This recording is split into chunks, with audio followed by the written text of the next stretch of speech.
This is the Loving Life Podcast, coming from a parent's perspective where we take a look at the past, the present, and discuss what the future has in store for all of us. Welcome to the Loving Life Podcast. All right, welcome to the podcast. It's season 2, episode number 28. Sandra's here. How are you? I'm good. You know what? Before I forget, I have to say a happy belated birthday to my sister, Bree. My dad listens to the podcast. He watches the podcast. Did you forget? I remember to say happy birthday to her, but then he said, why don't you say something on the podcast to her? She'd love it. I'm like, all right. So happy birthday, Bree. There you go. Happy birthday, Bree.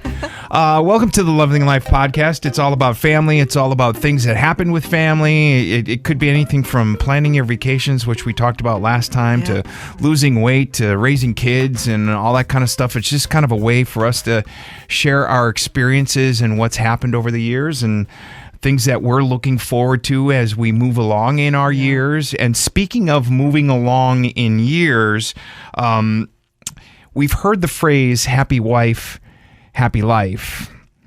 But there's a study out there that says that the phrase should be changed a little bit. To what? They say it should be happy wife or husband and longer life. Oh, okay. So basically, you know, if you're happy, your life should be longer. It should extend longer. And it was really interesting because the study involved a whole bunch of people. There was 4,400 people that were 50 or over couples. And it's not that you have to be 50 years old to think about this, because I think it was interesting in how it was done, but you know, you could apply to your 40, 45, whatever, that they had in this survey, and it was an 8-year survey. So you had to be in it for quite a long time to, you know, be a part of and be an actual contributing participant in the survey in order for it to work. And it was pretty cool, but it said that a spouse's satisfaction in life is predicted by a person's lifespan. And basically, you find somebody that you're compatible with, you're active, you do all these kinds of things, you're healthy. Usually your life is longer because you're happier, you're healthier. If you're not as happy, you're not as healthy, you kind of share those habits and it takes you down a different road. Right. Do you agree with that? I agree. I mean, when you're, of course, when you're happy, you're healthier normally. Right. And then you feed off each other's bad habits. That's why you see people getting fat together. Right. And people picking up each other's bad habits from smoking. Yeah. So I can see where there's a correlation between the two. Right.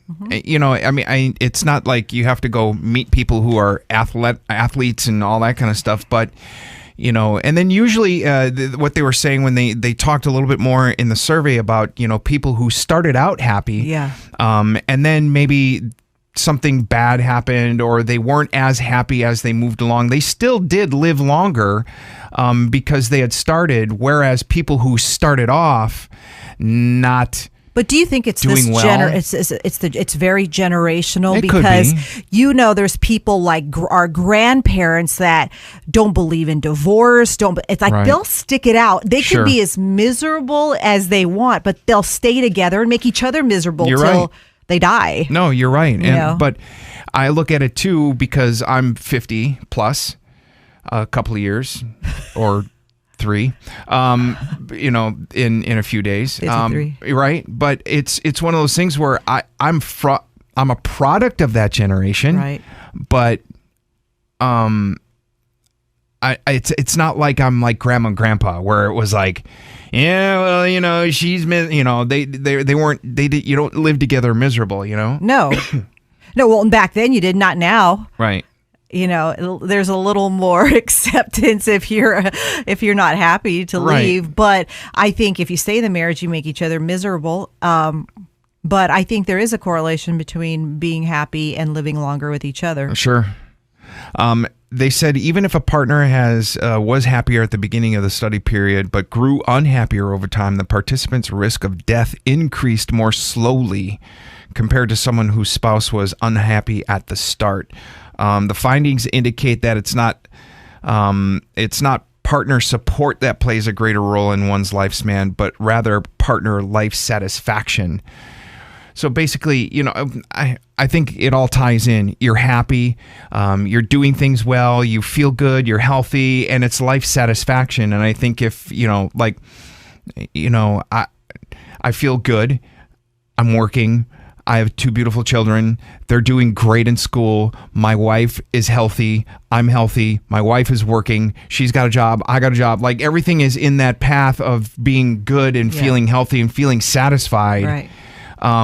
Whereas if one of us were unemployed, or maybe we had something happen with one of the children, or maybe we just, wanted to change it up, or somebody was suffering from depression or whatever it might have been, that it might have, the results could have been a little bit more different. Yeah, I think too, it's also that mindset that you share with your outlook on life. Are you grateful? Do you share that same attitude about being grateful every time you wake up in the morning? And because all of that feeds each other. Yeah. Your positivity feeds each other. Your love for each other feeds each other. The things you do, I think that's what keeps you going. So are you saying you're happy? Yeah, of course. We like you said, you think about those little things that you have that other people don't have. And, every day I drive to work, I'm thankful. I really do. Yeah. I thank God for everything that I have. But it's also, of course, it's like, wow, I got a job to go to. I get to wake up with a roof over my head. So those are the things that I think, we both share that commonality. Right. And I think that's what helps keep us afloat. But we're also each other's biggest cheerleaders. Sure. And I think that's important. I know too many people who don't have that person as they're married, or they're in a relationship, and they don't have someone that's on the sideline cheering them on, and and it's sad. It really is sad. Yeah. Yeah, and we've heard stories over the course of our lives together of things like that, where it's like, really, that's really happening right now, and you want to tell somebody, that's probably not good for your own health. Yeah. Or your own longevity. Longevity. Oh my gosh. It's been one of those weeks. See, and then when your partner corrects you and you don't take offense to it. I learned a line the other day from watching Wine Country, and it had all the SNL women characters who were around my age. Yes. And one of the lines I learned from was, "I'm not attacking you. I'm offering you feedback." I think that is a classic line. I'll take it. And I think we always talk about, in relationships and learning to live with each other, but also, accepting each other's little shortcomings. And, you have your shortcomings, I have my shortcomings, but we don't take it outside of that. I think we get over it real quick and we move on. And I think that's one of the reasons why, because I don't try to change you. I know who you are. I know your habits, when you're pissed, when you're happy, when you're upset. But I think I've learned all these years to not internalize it or personalize that anymore. Right. It's like, I'm going to let him be upset. I'm going to let him have his moment, and then he's going to be fine. Right. But, where before I think people try to change each other and try to fix it. I'm no longer fix it. And I think that's important. I no longer try to fix things with relationships, with family, with I totally remove myself from that, and I'm stress free.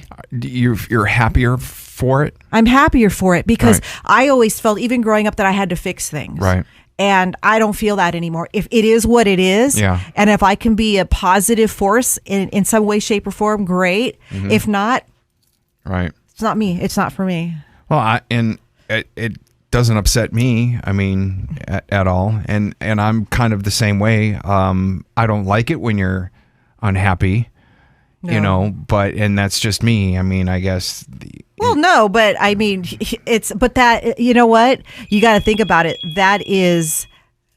It's part of life, though. Not every day is going to be unicorns and rainbows. Right. Sometimes there's going to be a day where you're painting rainbows sad in a corner. But yeah, definitely. It's one of those things where you got to accept that we're both going to have each days, and you just know how the other person handles it instead of trying to fix everything every day. But I think the bottom line too is having a sense of humor.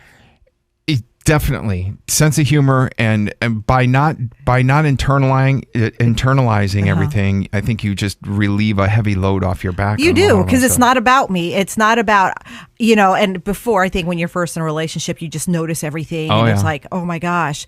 And, I know there's times where you go, what's wrong? And I'm like, nothing. Oh my God. And you were like, it's like, I have Stop gas. it. I got to fart. Or, Right. and you're just looking at me like something's wrong. And there's nothing wrong. If there's an issue, then we'll tackle it. But I think sense of humor is, and I think we've carried that on to our kids about Right. having a sense of humor as well. I sure hope so. I hope they can be the same Well, way. I don't think there's any families out there that can match ours when it comes to humor. I mean, we talk about hemorrhoids and anal fissures at the dinner Seriously. table. Okay, this is true. How's your hemi, Dad? Oh my God. Okay, putting it out there. Yeah, like right at the dinner table, it happens. Like, So what's a hemorrhoid feel like? I haven't even gotten a steak yet. For God, great. That's kind of crazy. The things we talk about. So I just thought that it was interesting that people that take that time and try to be a little bit happier and a little bit healthier. Do you think, tend to though, let me interrupt you. Do you think pets play a part in that as well? I mean, yeah, I think pets do. I mean, they're part of the family. I can't tell you. I've always loved dogs, and for all my life, I've been around animals.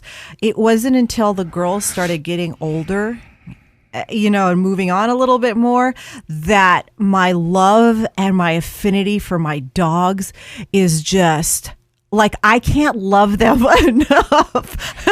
I call her. We've watched Game of Thrones, and you've seen the Queen of Dragons. I've never seen Game of Thrones. Yeah, I know you haven't. Okay.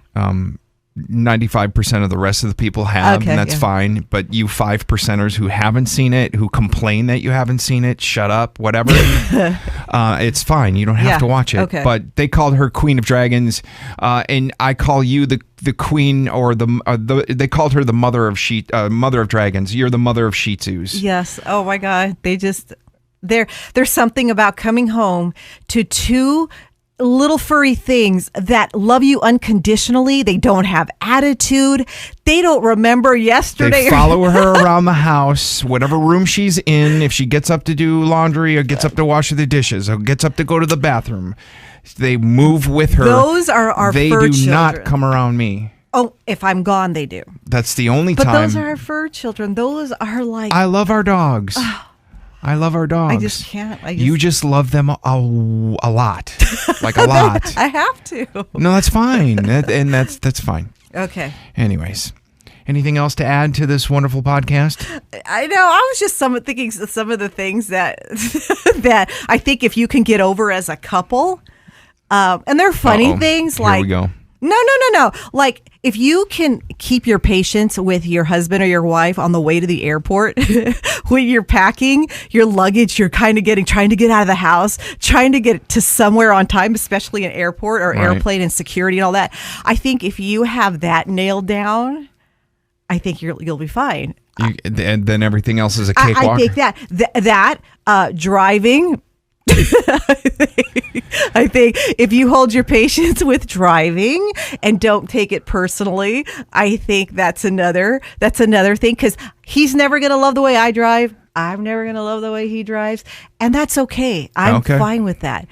And another one is like, don't get in my car and talk crap about everything that's laying around in my car. I know it looks like a stripper lives in my car, but A stripper does live in your car. Don't try to clean my car, because it's my car, but it's fine. That's my area. That's my space. Even though your car is immaculate inside. It's not. It is.